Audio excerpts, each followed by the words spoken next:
अस्सलाम वालेकुम। My name is doctor Mohammad Imran. आज मैं जो डिजीज़ डिस्कस करने लगा हूँ वो है एनडी, न्यू कैसल डिजीज़। इसे हम रानीखेत भी कहते हैं। इसके दूसरे कौन कौन से नाम हैं? इसे हम रानीखेत, इसको एवियन पेस्ट, इसको सिडोवो पेस्ट, इसको avian encephalomyelitis, Korean fowl plague, avian distemper, ये इसके नाम हैं। इसको किसने नाम दिया? साइंटिस्ट है टुमोवा। और इसकी हिस्ट्री ये है, सबसे पहले ये इंडोनेशिया में 1926 में, और न्यू कैसल एक एरिया है यूके में, वहाँ पे ये वायरस स्प्रेड हुआ। इस वायरस का नाम है पैरामिक्सो वायरस, जो एंडी काज करता है, रानीखेत काज करता है। इसके काज क्या क्या हैं? इसके 3 स्ट्रेन हैं जो रानीखेत काज करते हैं, जिसकी वजह से रानीखेत होती है। पहला स्ट्रेन है वेलोजेनिक, फिर है मीजोजेनिक, फिर है लेंटोजेनिक। जो वेलोजेनिक स्ट्रेन है ये सबसे विरुलेंट स्ट्रेन है, सीवियर स्ट्रेन है, इसमें मॉर्टेलिटी 100% होती है। और जो मीजोजेनिक है ये मीडियम है, इसमें मॉर्टेलिटी कम होती है। और जो लेंटोजेनिक है इसमें भी मॉर्टेलिटी कम होती है, सबसे कम सीवियर है। जो वेलोजेनिक स्ट्रेन है वो नर्वस फॉर्म में आता है, जो मीजोजेनिक है उसमें रेस्पिरेटरी फॉर्म आती है, और जो लेंटोजेनिक है वो भी रेस्पिरेटरी फॉर्म है। और फोर्थ स्ट्रेन है एसिम्प्टोमेटिक एंटेरिक, वो इंटेस्टाइन पे इफेक्ट करता है। इसका ट्रांसमिशन कैसे होता है? ये वायरस कैसे फैलता है फार्म में? ये फार्म में हवा के जरिए एरोसोल ट्रांसमिशन है, इन्फेक्टेड यूटेंसिल्स बर्तन से, पानी से, खुराक से, ये चीज़ों से ये फैलता है। और इसका इंक्यूबेशन पीरियड है 3 से 6 दिन एवरेज में। इंक्यूबेशन पीरियड होता है कि जब वायरस एंटर होता है बॉडी में और पहला साइन शो करता है बीमारी का, ये इंक्यूबेशन पीरियड है।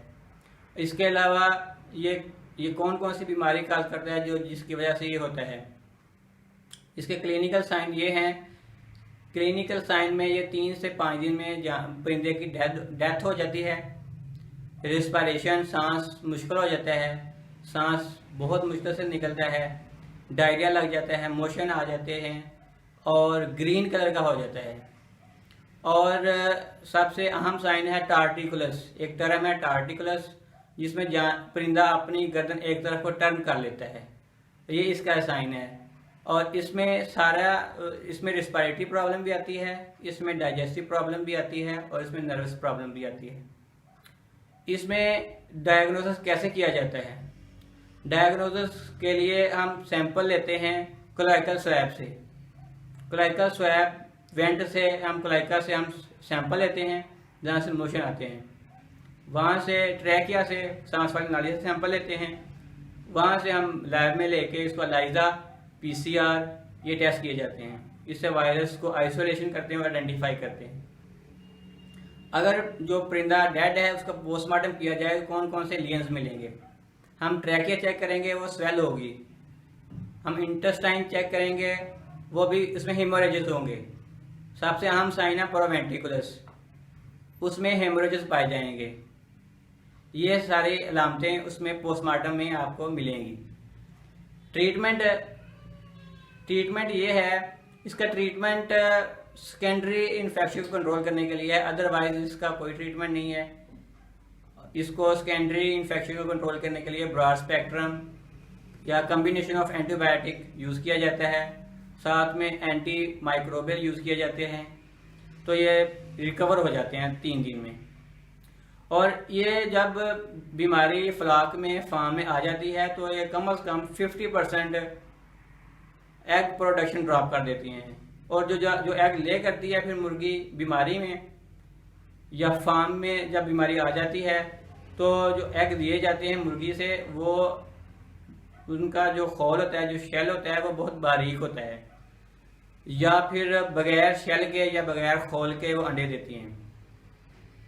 तो ये बहुत ही विरुलेंट और बहुत ही अहम और नुकसान देने वाली, ये सबसे अहम मुर्गियों की बीमारी है। इसको कंट्रोल ऐसे ही किया जाता है कि इसको जो इन्फेक्टेड बर्ड्स हैं उनको सेपरेट कर दें हेल्दी से, और जो हेल्दी उनकी वैक्सीनेशन कर दी जाए। इससे ये बीमारी कंट्रोल हो सकती है। इस तरह से आप ये रानीखेत की बीमारी को कंट्रोल कर सकते हैं। इसके अलावा इसका डिफरेंशियल डायग्नोसिस ये है कि हम इसको दूसरी बीमारी से कैसे हम कोरिलेट कर सकते हैं। उसमें नंबर 1 है अस्परजिलोसिस, उसके साथ भी एंडी से मिलते हैं। माइकोप्लाज्मोसिस उसके भी मिलते हैं। इन्फेक्शियस लेरेंजियोट्रैकाइटिस उसके भी मिलते हैं। इन्फेक्शियस ब्रोंकाइटिस उससे भी मिलते हैं। तो इस तरह से हम रानीखेत को, एंडी को दूसरी बीमारियों से कोरिलेट करना हो या कंपैरिजन करना हो तो ऐसे कर सकते, इन बीमारियों से कर सकते हैं।